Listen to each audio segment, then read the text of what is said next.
नमस्कार दोस्तों, छोटी चर्चा ज्योतिष के ऊपर। उपाय ज्योतिष श्रृंखला हम आप लोगों के साथ साझा कर रहे हैं और उपाय ज्योतिष की आज हम खंड 4 आप लोगों के साथ साझा कर रहे हैं।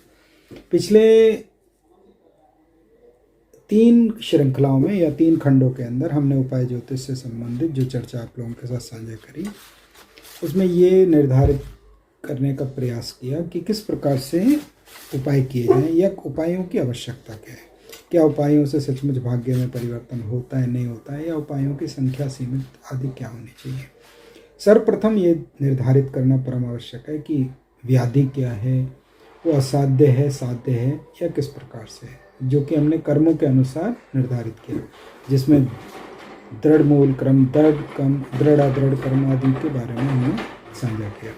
वर्तमान में हम इस श्रृंखला के अंदर साध्य और असाध्य रोगों के ऊपर या साध्य असाध्य कठिनाइयों के ऊपर, समस्याओं के ऊपर, जन्मांक के ऊपर बात करेंगे। जैसे निर्धारित करने के लिए सर्वप्रथम हमें आवश्यकता है जन्म पत्रिका के अंदर सूर्य को, चंद्र को देखने की। क्यों इसको देखना चाहिए? क्योंकि सूर्य आत्मा है और आत्मा अजर और अमर है, अर्थात ना ये कभी समाप्त होती है, ना ये कभी नया जीवन लेती है, ये केवल नया परिधान पहनती है। ऐसा गीता का शास्त्र हमें बताता है, जो कि हमारे आपके सबके लिए एक परम शास्त्र है। अर्थात जब आत्मा का ना जीवन हुआ, ना उसका मरण हुआ, ना उसको मृत्यु आई, ना उसका नया जीवन हुआ, वो केवल अपना रूप बदल रही है, अपना वस्त्र बदल रही है। तो सूर्य के ऊपर उठने वाली पीड़ाएं ऐसा इंगित करती हैं कि ये जो जीवन में हमें समस्याएं, जटिलताएं, रोग, व्याधि, शत्रु जो हमें मिले हैं, ये सब पूर्व जन्म के कर्मों के कारण से प्राप्त हो रखे हैं। जन्म पत्रिका के अंदर सर्वप्रथम सूर्य को देखते ही ऐसा निर्धारित करना चाहिए कि क्या हमें पूर्व जन्म से कुछ दोष मिले हुए हैं, या ये दोष हमें वर्तमान जीवन की कार्यशैली से हैं, या पूर्व जन्म से तो हैं लेकिन इस जन्म में ये थोड़े समय के लिए हैं और उसके बाद ये समाप्त हो जाएंगे। कैसे निर्धारित करें?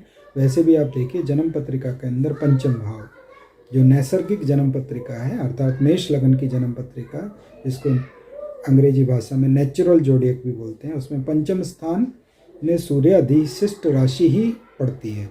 और सूर्य अधिशिष्ट राशि के कारण से ये समझना चाहिए कि 5वें स्थान के ऊपर सूर्य का वास है और यहीं से जीवन, नया जीवन, प्रवेश, आत्मा, पूर्व जन्म के कर्मों का फल, ये सब इसी स्थान से ज्योतिष की संज्ञाओं में कहे गए हैं।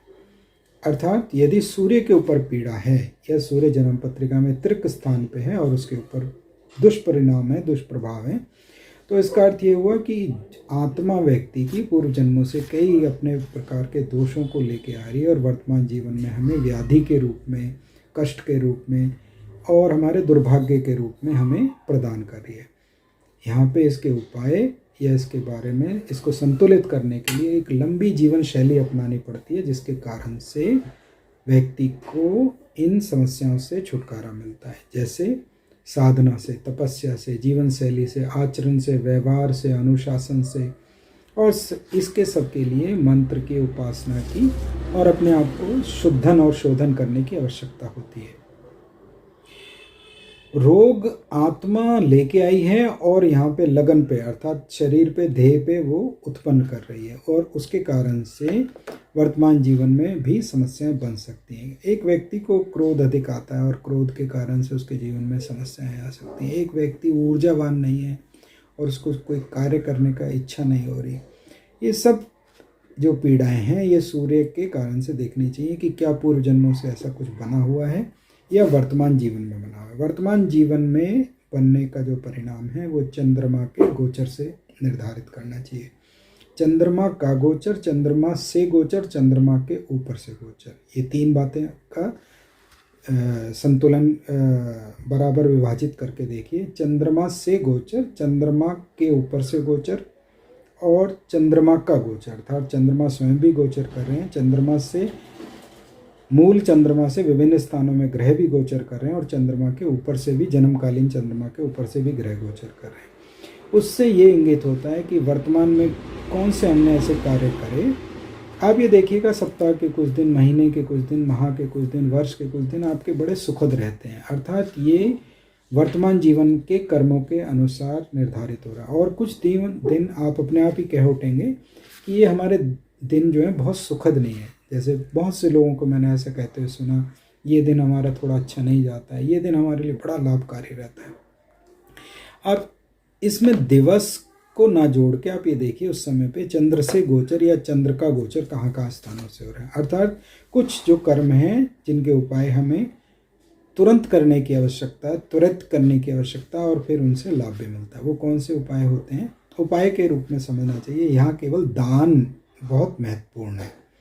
ऐसा नहीं है कि वो कोई विशेष प्रकार के मंत्रों से भी किए जाते हैं, लेकिन यहाँ सब सर्वप्रथम महत्वपूर्ण है आम जनमानस के लिए दान करना सबसे महत्वपूर्ण है। क्यों दान के लिए महत्वता बताई गई है?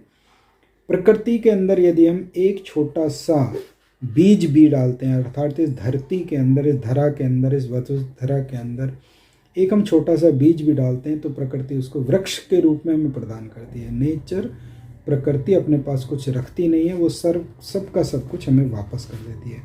तो इसी प्रकार से जब हम दान, भेंट अपनी देते हैं किसी लोगों को, किसी जीव को, तो उसके ऊपर भी एक प्रकार का कर्म बंधन बनता है और उसको भी वो वापस करना ही होता है। कुछ वो वापस किए जाते हैं अपनी शुभकामनाओं के माध्यम से, कुछ वापस किए जाते हैं आपकी सहायता के माध्यम से। आप ऐसा देखिएगा, कभी कभी आप ये कहेंगे कि हमने तो कभी सोचा भी नहीं था इस प्रकार की सहायता में मिलेगी। अचानक से एक व्यक्ति आए, उसने कहा कि मैं आपका कार्य करा दूंगा। ये सब क्या है? ये आपके पूर्व जन्म के पुण्य कर्म, दान, भेंट आदि हैं जो इस जन्म में आपको फलीभूत होकर मिल रही है। और इसी प्रकार से यदि इसी जन्म में भी हमने ये देखा कि भाई क्या हमने ऐसे कार्य कर दिए हैं जिसके कारण से मैं हानि हुई, और वर्तमान में क्या ऐसा हम दोबारा से रिपीट कर दें, पुनरावृत्ति कर दें कि हमें उसका लाभ प्राप्त हो जाए, तो यहाँ पे दान से की महत्वता सबसे अधिक बताई गई है। अर्थात सूर्य की पीड़ा पूर्व जन्म के कर्मों की पीड़ा है, और चंद्रमा की दशाओं की पीड़ा भी पूर्व जन्मों के कर्मों की पीड़ा है, किंतु लेकिन वो एक सीमित अवधि के लिए। और चंद्रमा का गोचर वर्तमान जीवन की कार्यों को, कृत्यों को, कर्म की पीड़ा बताता है। इस प्रकार से हमने देखा कि 3 प्रकार की पीड़ाएं व्यक्ति के जीवन में लगातार बनी हैं, या 3 प्रकार के शुभ फल व्यक्ति के जीवन में लगातार बने हुए हैं। अंतर क्या है? सूर्य की पीड़ा जीवन पर्यंत समस्याएं देती है, उसको मैंने अभी बताया आपको, व्यवहार से, आचार से, संतुलित व्यवस्था से, भोजन से, रत्नों से, इन सब से संतुलित किया जाता है। चंद्रमा की पीड़ा दशाओं के अनुसार आती है, उसमें केवल दशाओं का ही परिणाम निर्धारित है, और चंद्रमा की दूसरी पीड़ा गोचर के अनुसार आती है। इसके साथ साथ कुछ अन्य योग भी हैं जो जीवन में पूर्व जीवन से आ सकते हैं। जैसे व्यक्ति का जन्म ही प्रबल मार्केश की दशा में हुआ हो, अर्थात जो उसका जन्मांग है उसमें प्रबल मार्केश का निर्धारण करना चाहिए, वही सप्तमेश भी हो और वही द्वितेश भी हो, वही ग्रह अष्टमेश भी हो, वही ग्रह सप्तमेश भी हो। ये मारक स्थान कहे गए हैं। वैसे मूलतः अष्टम स्थान मारक नहीं है, ये आयु का स्थान है, किंतु कुछ शास्त्रकार ऐसा कहते हैं कि अष्टम स्थान भी मृत्यु के बारे में संकेत देता है। ये मृत्यु नहीं देता, अपितु मृत्यु के बारे में संकेत देता है, या आयु के बारे में संकेत देता है। ऐसा कहना कुछ ज़्यादा सकारात्मक रहेगा। दूसरा इसके अंदर है प्रबल मार्केश की दशा का जन्म, ये व्याधि और रोग उत्पन्न करने की समस्याएं देता है।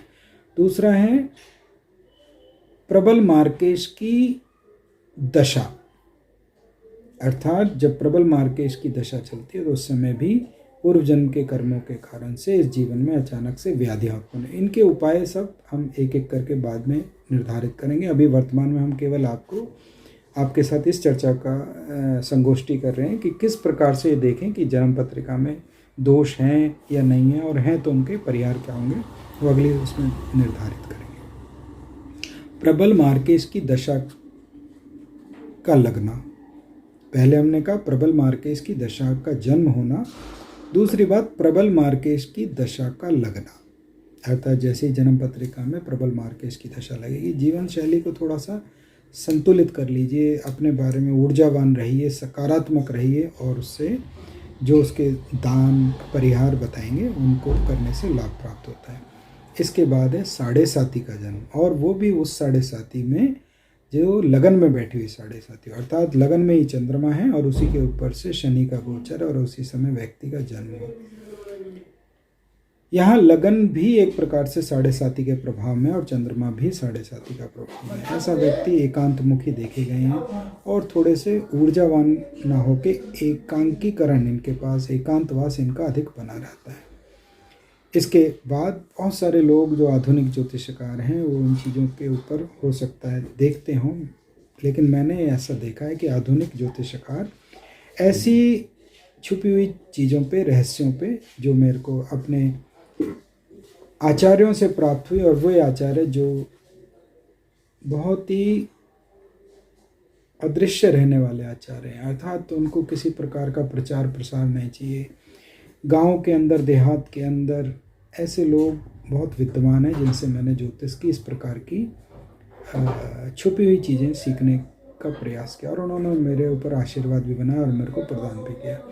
जैसे हम लोग सामान्यतः जो आधुनिक ज्योतिषकार हैं वो लोहे के पाए, अर्थात यदि चंद्रमा लगन से चौथे स्थान में, 8वें स्थान से 12वें स्थान में बैठा हुआ है, तो उसको बहुत वो महत्व नहीं देते, किंतु ये कार्य बहुत अधिक करता है। यदि चंद्रमा चौथे स्थान में बैठा हुआ है तो व्यक्ति को बाल्यकाल के अंदर समस्याएं आती है। चंद्रमा अष्टम स्थान में बैठा हुआ है तो जैसे ही उसका जन्म होता है उसी समय पे कई बार स्वास्थ्य समस्याएं आती हैं। यदि चंद्रमा 12वें स्थान में बैठा हुआ है तो व्यक्ति को हार्मोन, अंतःस्रावी ग्रंथि और नींद संबंधी समस्याएं व जीवन के अंतिम खंड में समस्याएं देखने को मिलती हैं।